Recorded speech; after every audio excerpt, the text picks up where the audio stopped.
Kalau di Kaltara kita optimis capres dan cawapres kita bisa menang karena di sana memang masih banyak yang mengagumi figur Pak Prabowo. Terus kalau untuk Mas cawapresnya Mas Gibran itu menarik ya karena membuka mata generasi muda di sana, terutama Gen Z. Partai Golkar itu kan partai yang inklusif ya, terbuka untuk semua orang, terbuka untuk semua background, semua generasi. Terus udah gitu anak-anak mudanya juga udah mulai banyak. Dan yang terpenting kita kan perempuan ya, Angel tahu lah kadang-kadang banyak yang skeptis gitu sama gender kita. Nah Partai Golkar ini aku lihat itu partai yang paling sayang sama perempuan. Kalau di Dapil itu aku memang jalan ke sana, ketemu sama masyarakat langsung, ketemu sama kelompok-kelompok masyarakat di sana, baik misalnya itu dari basis komunitas maupun dari tempat tinggal mereka, RT-nya atau desanya gitu. Kita ketemu sama penduduk di sana sekalian belanja aja, belanja masalah. Selamat datang di program Kabar Golkar, Kagos. Kader Ngobrol Santai menyajikan obrolan santai bersama para kader muda Partai Golkar yang akan menuju ke parlemen baik tingkat pusat maupun daerah, provinsi, kabupaten, dan kota di tahun 2024 mendatang. Halo Sobat Kagol, aduh senang sekali rasanya kita ketemu lagi di podcast Kagos, Kader Ngobrol Santai ya. Seperti biasa, kalian boleh cek di YouTube-nya Kabar Golkar bahwa kita akan mengundang kader-kader mudanya Partai Golkar yang nanti akan bertarung di 2024. Tentu saja DCT-nya mulai November ini ya, November akhir. Jadi kalian wajib nonton Sobat Kagol untuk mengetahui lebih dalam dari narasumber-narasumber atau kader-kader Partai Golkar yang nanti akan bertarung di daerah kalian masing-masing. Kali ini kita kedatangan tamu Kak Andra Firti Karita. Hai. Terima kasih ya waktunya ya. Aku tahu nih kamu bakal sibuk banget ya. Sibuk banget karena Sobat Kagol ini Kak Andra ini merupakan seorang ibu bayangkari ya. Suaminya merupakan petinggi di Kaltara, Kalimantan Utara. Nah, Sobat Kagol yang dari Kaltara boleh tulis komen di kolom komentar ya. Yang mana Sobat Kagol? Ayo, Kaltara. Ini aku mau nanya. Di Kaltara itu kita dari Jakarta naik pesawat langsung turun di Tarakan ya? Tarakan. Kalau mau yang direct Tarakan. Tapi di Bulungan juga ada bandara di sana. Cuma yang mendarat di sana pesawatnya masih yang ATR. Oh gitu. Kalau itu Jakarta Tarakan itu berapa lama? Jakarta Tarakan itu 2,5 jam, kira-kira 2,5 jam. Lumayan ya Sobat Kagol ya, 2,5 jam itu ngalang-ngalain ke NTT loh. NTT itu cuma 2 jam ya. Kalau ini 2,5 jam ya? Boleh, kapan Angel mau ke sana? Waduh. Jadi nggak enak ini Ibu. Nemenin kita kampanye. Nih ini mengenai Kaltara nih, Kalimantan Utara itu dulu itu ini Sobat Kagol supaya kita ketahui bahwa di sana itu ada satu kota yaitu Kota Tarakan dan ada 4 kabupaten ya, kabupaten iya. Mana aja tuh? Bulungan, Malinau, Nunukan, Tanah Tidung. Oke, ada 4 kabupaten dan 1 kota. Itu kayak itu sebenarnya provinsi yang kecil banget atau gede banget sih sebenarnya? Itu provinsi yang gede kalau dari segi luas ya. Itu provinsi Jawa Barat sama Jawa Tengah dijadiin satu. Wah, gede dong ya. Tapi penduduknya cuma 0,008% dari kedua provinsi yang tadi itu yang di Jawa itu digabungin. Wow, berarti dikit ya? Dikit ya? Yeah. Dikit ya? Oke. Ini mungkin Sobat Kagol pada nggak tahu nih yang main Kaltara atau udah ada yang pernah ke Kaltara. Kalau kita sih belum ya. Kalau kita Kabar Golkar belum pernah ke sana ya. Nah, sehari-hari jadi seorang ibu ya. Sekarang anaknya udah berapa Kak Andra? Anak ada 3. Suami 1 dong ya? Suami 1. Nggak boleh. Nggak usah nambah lagi. Cukup ya. 1 dan tak terpisahkan ya. Betul. Gitu. Nah dari ibu rumah tangga, seorang istri dari Kapolres di Kota Tarakan gitu ya. Kemudian banyak banget tuh sebenarnya tuh kegiatan-kegiatan seorang ibu bayangkari itu ya, itu bisa ceritain nggak? Kalau kehidupan sehari-hari aku agak all over the place pertama-tamanya gitu. Tapi karena udah tahu kewajiban kita sama kodrat kita sebagai ibu juga, jadi emang mau nggak mau, suka nggak suka harus bela-bela badan. Anak ada yang sekolah di Jakarta, ada yang ikut kita juga ke Kalimantan. Jadi ya semua kegiatan emang mau nggak mau harus di cover dan diatur waktunya tuh dengan sangat baik. Apalagi kalau untuk kegiatan bayangkari itu kan udah kewajiban ya. Kita jadi istri polisi udah otomatis itu jadi bayangkari. Nggak bisa nggak jadi bayangkari, harus jadi bayangkari. Nggak ada pilihan, no choice. Iya. Jadi terus dengan tanggung jawab sebagai ketua cabang, ya kalau kita ketua yang peduli sama anggota, emang harus diurusin bayangkarinya. Memang kita harus involve banget di situ, harus ada di situ buat mendampingi suami, karena ini bukan cuma sekedar mikirin suami aja di sana. Ada banyak anggota di sana yang mereka juga butuh ibu ketuanya. Kalau enggak pasti nggak akan kondusif ke anggota di sana juga nanti. Itu bagi waktunya gimana coba? Ada anak yang di Jakarta. Ya kita semua tahu ya bahwa perempuan itu adalah multi peran gitu kan, Andra. Jadi kayak gimana bagi waktunya tuh? Puji Tuhan ya Angel ya, kalau aku dapat support system yang bagus banget. Jadi suami juga mendukung. Kalau misalnya aku lagi sibuk di Kaltara, lagi sibuk berkegiatan di sana, suami pas lagi ada ke Jakarta, ya dia yang ngeliatin anak. Puji Tuhan juga orang tua juga support. Jadi tahu keadaan kita. Terus anak di Jakarta itu bukan kemauan kita, bukan kemauan orang tua. Ini pilihan dia sendiri yang dia juga udah tahu. Kita udah jabarin dari awal, resikonya ini ya. Berarti tanggung jawab kamu di umur segini, kamu harus bisa kita percaya gitu untuk berpisah sama kita. Karena kita pernah ngasih deadline waktu itu. Oke, kita kasih kamu waktu sekian. Kalau kamu ternyata nggak bisa nih, mau nggak mau kamu harus ikut ke sana. Ternyata dia bisa. Jadi puji Tuhan banget. Support system juga bagus. Cowok. Oh cowok. Kalau cowok bisa lebih mandiri sih. Baru mau 11 tahun umurnya. Tapi kalau baru mau 11 gimana ya? Serius itu? Iya, kelas 5 SD beneran. Dan puji Tuhan banget. Itu juga kita nggak nyangka. Maksudnya mungkin karena kita terbiasa bareng ya.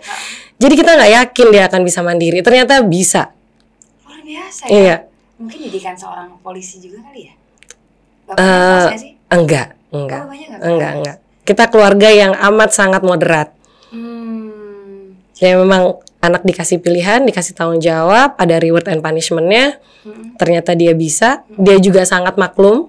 Kalau kayak gini nih, udah mau masuk masa kampanye, dia tahu aku nggak bisa sebanyak itu sama dia. Dia juga puji Tuhannya paham. Wow, luar biasa ya. 11 tahun loh Sobat Kagum, gila ya 11 tahun tuh gue ngapain ya. Kayak masih gelendotan, gue gak mungkin pisah, dia nangis adanya gue. Ini luar biasa ya. Terus tadi bagi waktunya ternyata karena ada support system yang benar-benar nge-backup gitu ya. Suami memahami bagi waktunya dan sebagainya gitu. Keluarganya Kak Andra juga ngebantuin gitu. Nah ini nih masuk nih ke pertanyaan berikutnya. Itu adalah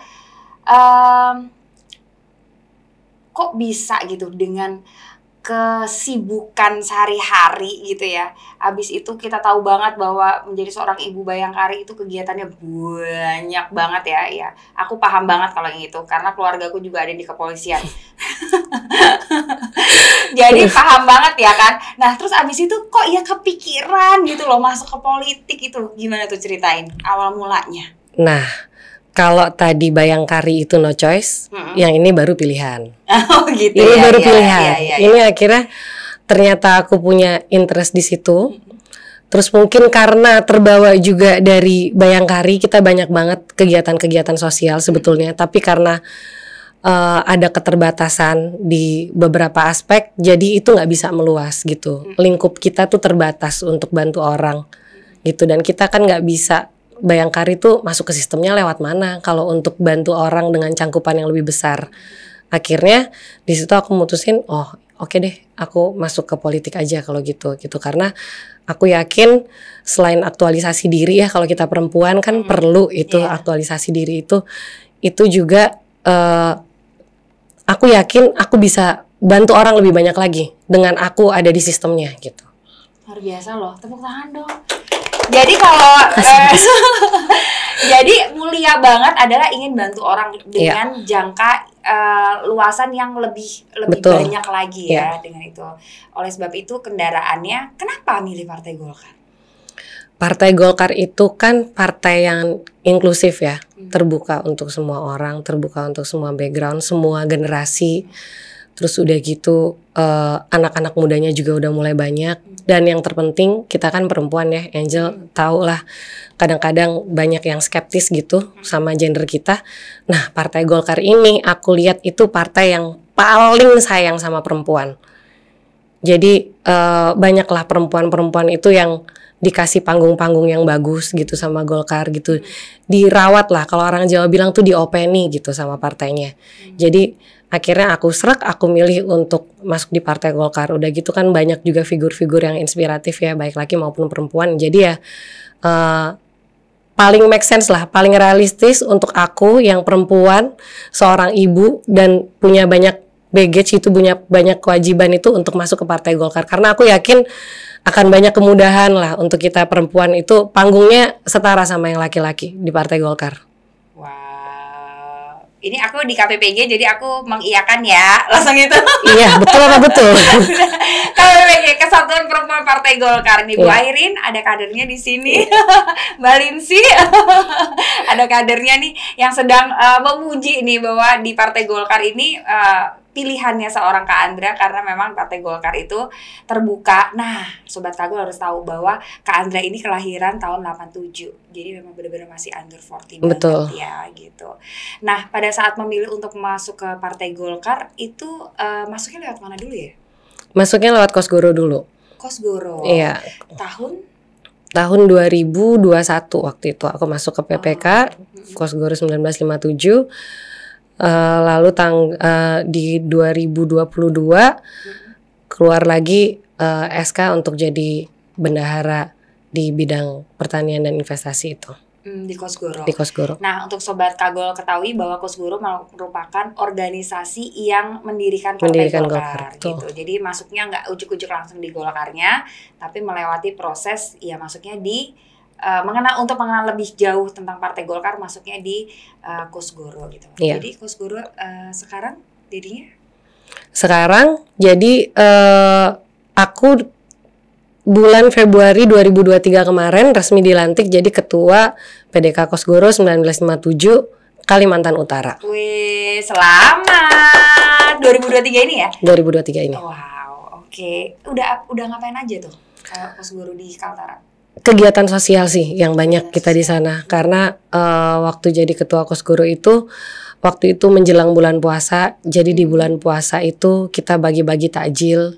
Jadi konsepnya bagi-bagi takjil tuh kita bukan pesen kue, Angel. Gimana tuh? Jadi kita kader Kosgoro itu ke jalan dulu, beli dulu dari UMKM, baru kita packingin di posko kita, baru kita bagi di jalan. Oh gitu. Jadi kita nggak mesen dari catering, jadi everybody happy lah. Iya. Dan lumayan sih di sana menginspirasi orang juga sih akhirnya untuk melakukan hal yang serupa gitu. Jadi itu terus waktu itu ada beberapa kali bencana kebakaran, kita kasih bantuan. Lalu ada lagi kemarin itu kita ke panti asuhan, ke yayasan ya, sekarang bukan panti asuhan lagi, ke yayasan. Terus udah gitu kemarin kalau untuk yang di Tarakan kita baru penguatan kader lagi. Jadi aku kalau di Tarakan sendiri itu untuk anggota simpatisan Kosgoro itu sudah hampir 2.000 orang. Luar biasa. Yang berhasil aku tatap muka kemarin karena keterbatasan tempat dan waktu itu udah 600 orang. Jadi nanti bertahap aku akan berusaha untuk membangkitkan Kosgoro lagi di Kalimantan Utara. Karena kan cangkupannya juga, satu lagi, kemarin juga aku baru bikin program bantuan pinjaman modal usaha untuk UMKM. UMKM yang kecil menengah ya, oke. Betul. Dan itu udah berjalan. Wah, dengan cicilan yang panjang, jadi nggak mempersulit gitu. Jadi misalnya Angel pinjamnya 10 juta atau 1 juta lah gitu ya, 1 juta. Ya udah dibayar aja 100.000 tiap bulan, bunga 0%. Wow, itu udah berjalan. Sudah berjalan. Banyak yang daftar banyak, tapi kan tentu saja dengan syarat dan ketentuan yang berlaku ya. Kita betul-betul cari yang memang berkomitmen untuk mengembangkan usahanya. Terus yang kita pikirin juga bukan hanya pemilik usahanya aja gitu. Yang kita pikirin, oh ya dia di situ juga memperkerjakan orang gitu. Atau yang kita lihat backgroundnya, oh bagus nih sebetulnya makanannya enak, tapi dia memang kurang modal, iya entah di packagingnya atau itu. Nah, jadi kita adakan itu. Luar biasa loh nih. Untuk bulan puasa kemarin juga aku biasa kan kita kalau orang timur ada parcel-parcel gitu ya, ada parcel-parcel lebaran itu aku ambilnya semua dari UMKM. Nggak ada yang produk-produk supermarket gitu, nggak ada. Jadi kualitasnya aku bener lihat. Dan semuanya kebagian gitu. Nanti Natalan ini udah mulai memakai UMKM lagi. Ya udah pasti. Kak Andra terbaik. Ini ngomongin Kaltara, aku pengen tahu tuh kenapa menjadi pilihan untuk nanti Kak Andra berjuang di legislatif 2024 nih. Apa yang menarik dari Kaltara? Mungkin bisa ceritain tentang masyarakat sana ya, profilnya dari Kaltara. Jadi Kalimantan Utara itu sebetulnya kan pemekaran dari Kalimantan Timur. Jadi pecahannya Kaltim. Terus di Kaltara ini lumayan unik nih Angel. Agak panjang nih tapi nggak apa-apa ya. Jadi kalau di yang kota sekarang aku memang tinggal di Tarakan itu, banyak orang bilang itu kayak mini Indonesia. Jadi multi ras, semuanya banyak. Kita nggak bisa bilang yang paling banyak orang mana, itu nggak bisa. Karena banyak di sana. Orang Jawanya banyak banget, orang Bugisnya banyak banget, suku asli Tidungnya juga banyak. Terus ada Batak, Sunda, pokoknya banyak deh. Makanya di sana banyak juga ormas-ormas adat gitu. Yang based on kesukuan itu juga banyak gitu. Terus udah gitu kalau untuk Bulungan sendiri, suku aslinya tuh suku asli Bulungan. Dia itu perpaduan antara Dayak dan Brunei. Itu ada juga kesultanannya. Kalau dilihat dari sejarahnya itu ada kesultanannya. Sama sebagian orang Dayak dan multiras juga, semua suku ada di situ. Kalau untuk Malinau ini kental banget sama Dayaknya. Oh, jadi suku Dayak nih banyak di Kabupaten Malinau. Iya, Dayak tuh juga macam-macam, ada Lundai, ada Kenya, macam-macam deh. Bahasa mereka juga berbeda-beda.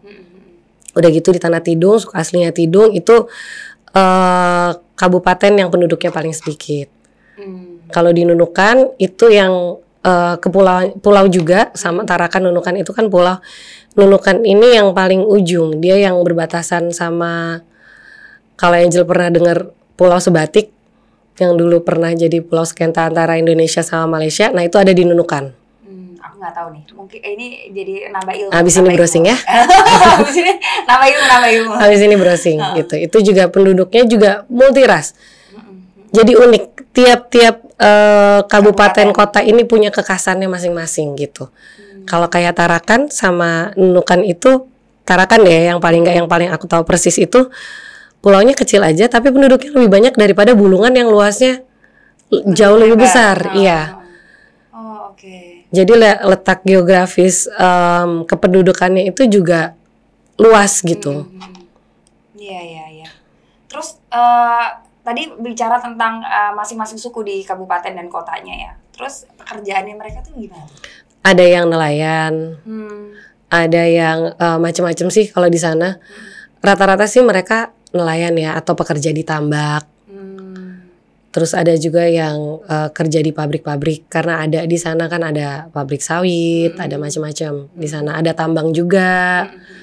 Jadi variatif banget. Kalau yang di kepulauan, kalau yang di Nunukan sama di Tarakan itu rata-rata mereka petani rumput laut.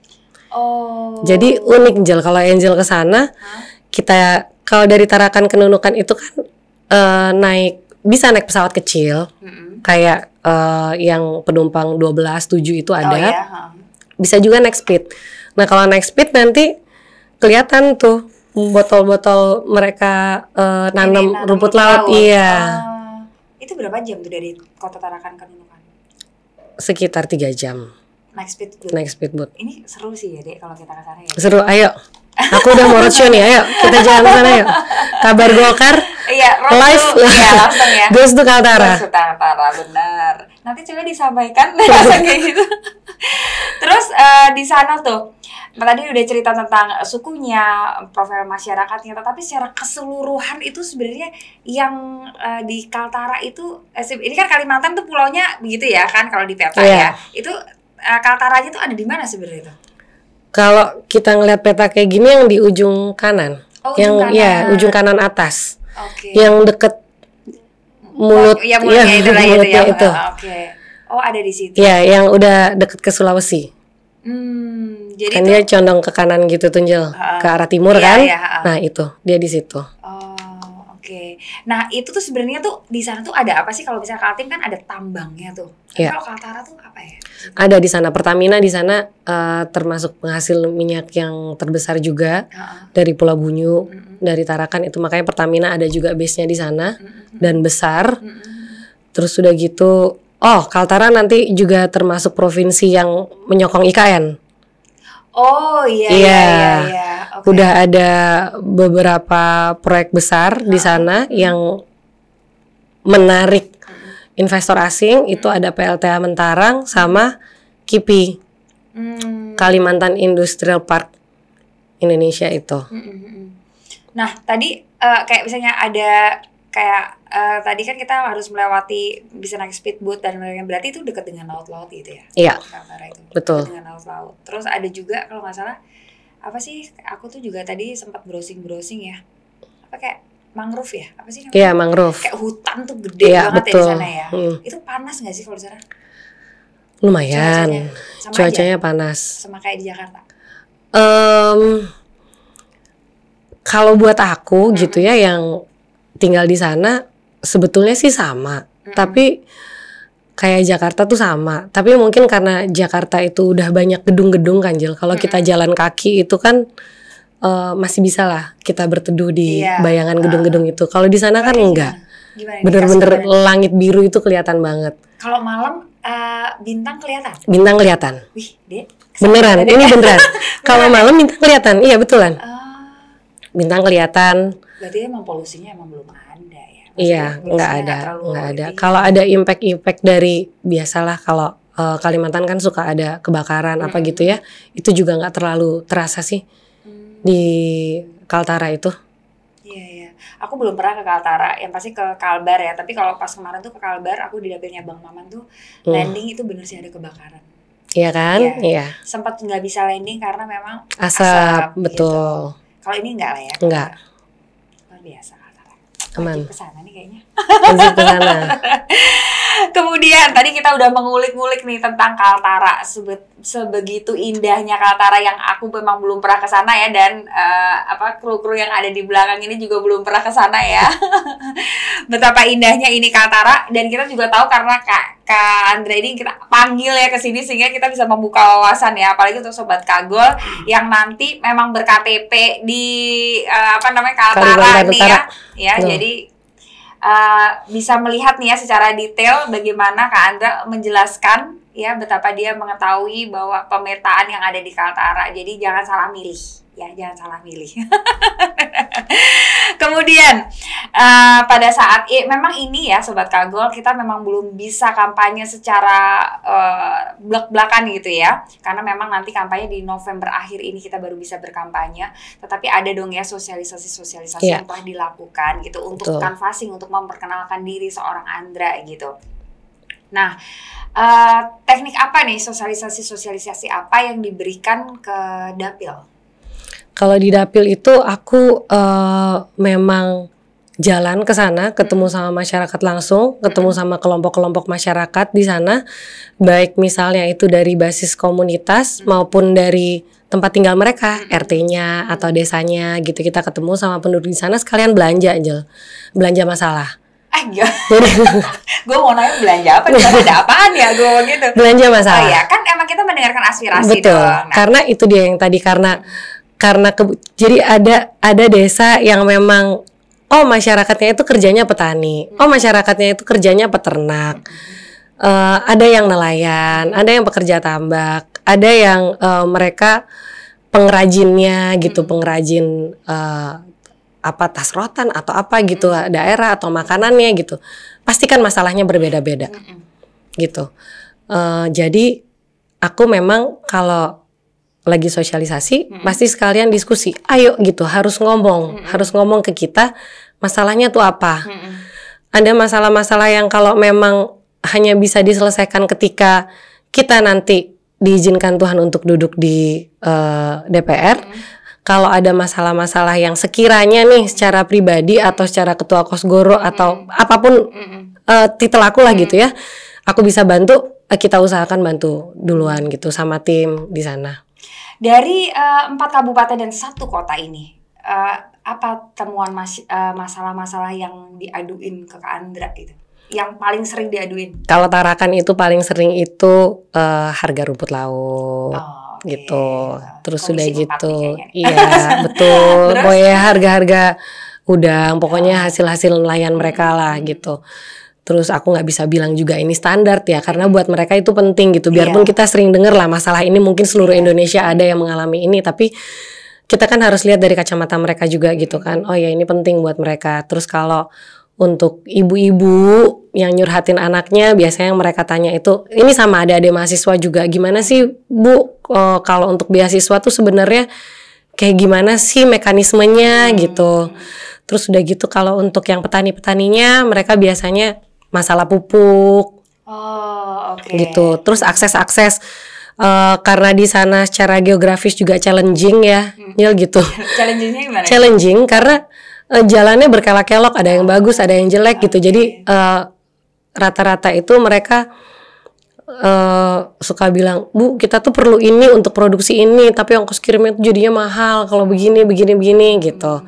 Terus udah gitu ada yang macam-macam sih, fasilitas kesehatan, fasilitas umum yang aku juga paham gitu. Oh ya, susah ya menjangkau ke sini memang gitu. Susah ya cari tenaga yang bisa ditempatkan di sini gitu. Karena kan masyarakatnya juga baru sedikit, provinsi juga baru berkembang gitu kan, masih membangun. Jadi banyak sih unik. Masalah-masalahnya kompleks ya. Memang macam-macam. Jalan, infrastruktur juga masuk, kesehatan juga masuk. Iya, fasilitas-fasilitas umum itu mereka banyak kebutuhan lah di situ. Nah, memang nih Sobat Kagol, bahwa di Kaltara ini memang belum ada anggota DPR RI-nya ya, gitu. Dari Golkar. Dari Golkar ya, betul. Belum ada. Jadi memang ini benar-benar fight kita ya, Partai Golkar di Kaltara. Salah satunya adalah dengan hadirnya Kak Andra ini yang sudah bersosialisasi ya, memperkenalkan diri dan menyerap aspirasi masyarakat di sana, dan semoga ya Tuhan berkenan untuk menerima amin semoga jalannya Kak Andra gitu, dan menjadi berkat gitu buat masyarakat Kaltara ya, dibukain aksesnya, karena memang kalau nggak ada akses susah gitu. Jadi kalian tuh emang nggak boleh apatis banget nih untuk menentukan nanti 5 tahun ke depan ya, atau mungkin bisa sampai 10 tahun ke depan. Jadi jangan salah memilih ya Sobat Kagol. Kemudian ini akhir-akhir ini nih menjadi banyak perbincangan ya, bahwa Partai Golkar mengusung Pak Prabowo dan Mas Gibran gitu untuk pilpresnya. Tadi kita membahas tentang pileknya, dan sekarang aku akan masuk ke dalam pilpresnya nih. Gimana Pak Prabowo dan Mas Gibran di Kaltara? Kalau di Kaltara kita optimis capres dan cawapres kita bisa menang, karena di sana memang masih banyak yang mengagumi figur Pak Prabowo. Masih banyak basis-basisnya Pak Prabowo di sana yang itu bisa yang tadinya belum mengenal aku atau belum mengenal Partai Golkar. Kadang-kadang itu Pak Prabowo bisa jadi benang merah kita. Jadi it's a good thing kan buat kita. Terus kalau untuk Mas Cawapresnya, Mas Gibran, itu menarik ya, karena membuka mata generasi muda di sana, terutama Gen Z gitu. Kalau kita milenial loh, kita udah tahu lah ini this is our time gitu. Tapi kalau untuk Gen Z yang tadinya mungkin apatis, tadinya ikut apa kata orang tua gitu, dengan ada juga kader yang under 40 menjadi cawapres, itu kan sesuatu yang wow ya Angel gitu, yang kayak oh ternyata bisa nih sampai ke titik itu biarpun masih muda gitu. Jadi ya oke sih di sana, sambutannya itu bagus, antusiasmenya juga bagus di sana. itu Pak Erlangga tugasnya Mbak Andra nanti juga ya. Jadi senior dan junior ya saling melengkapi ya, tutup botol dengan tutupnya gitu. Jadi ada yang senior dan ada junior Mas Gibran yang benar-benar nanti mungkin anak muda kan akan lebih inovasinya banyak, kreatifnya gitu. Jadi semoga bisa sangat membantu banget ya nanti ya di Kaltara ya gitu. Nah terakhir ini Sobat Kagol, supaya Anda nggak salah pilih nanti di 14 Februari 2024, silakan loh Mbak Andra untuk ngomong ke Sobat Kagol, mengkampanyekan diri sendiri secara soft ya, karena nanti secara turunnya nanti akan ada di akhir November. Silakan Mbak Andra. Ya, kepada Sobat Kagol yang di Kaltara maupun yang bukan di Kaltara tapi punya saudara atau teman atau keluarga yang dari Kaltara, saya mohon doa dan restunya serta dukungannya untuk mendukung saya di pemilihan legislatif 2024 untuk DPR RI dari Partai Golkar nomor 2. Nomor 2. Jadi gimana nih? 2 gini ya? 2 dong. Oke, 2. Biar sama kan? Iya. Oke, target? Target menang lah. Menang. Harus menang, kita harus benar-benar semangat nih. Nah, sekarang dari tim kreatif Kandra bahwa akan ada tebak cepat ya kita. Jadi Sobat Kagol juga bisa tahu nih tentang pengetahuannya Kandra. Tapi tadi udah sebagian diutarakan ya tadi bahwa dia benar-benar memahami banget ya Kaltara ya. Baik, kita mulai dari sekarang. Tebak cepat nih Kandra. Kaltara itu berbatasan langsung dengan negara Malaysia dan Brunei. Oke, benar, karena ini aku udah survei ya, aku jadi searching dulu tadi ini. Apa hasil bumi di kota Tarakan yang terkenal dengan kualitas terbaiknya? Minyak. Iya, benar. Tadi ya, karena udah dibahas tadi yang Pertamina. Iya, betul. Kemudian, kalau Sobat Kagol nanti ada di Kaltara, kita semua nih ya, pengunjung Kaltara nih, Kalimantan Utara, oleh-oleh yang bisa kita dapatkan tuh apa? Banyak. Ada singal itu kayak tutup kepala yang buat laki-laki, ada banyak aksesoris Dayak, ada tas rotan dari Malinau, terus ada ikan asin papija, itu juga enak banget, dan berbagai macam olahan kue rumput laut dan hasil-hasil khas Dayak di sana. Nah, oke. Sobat Kagol nanti kalau ke Kaltara, pulang bawa itu ya, jangan lupa ya, beli UMKM di sana. Betul. Oke. Pariwisata yang wajib kita kunjungi di Kaltara. Ada mangrove, kalau buat lihat bekantan, tahu bekantan nggak Angel? Nggak tahu. Monyet Dufan. Monyet Dufan. Oh itu. Oh oke. Namanya apa tadi? Bekantan. Oke. Ada bekantan. Di Bulungan itu ada Sungai Kayan. Di sana kita bisa wisata juga di tengah sungainya sambil makan, sambil nyanyi-nyanyi, bawa keluarga situ bisa.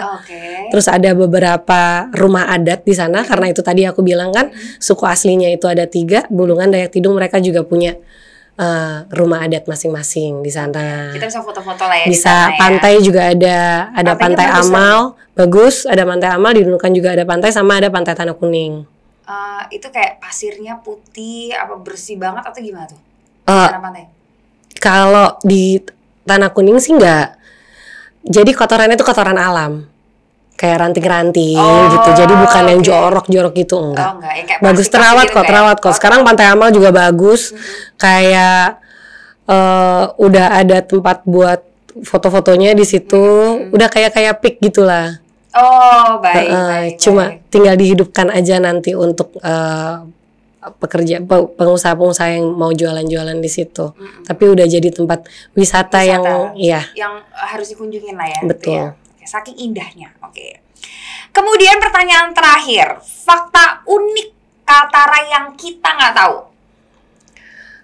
Tadi kalau luas daerah kan udah tuh. Iya, benar, aku baru tahu itu juga. Di sana itu ada namanya suku Punan.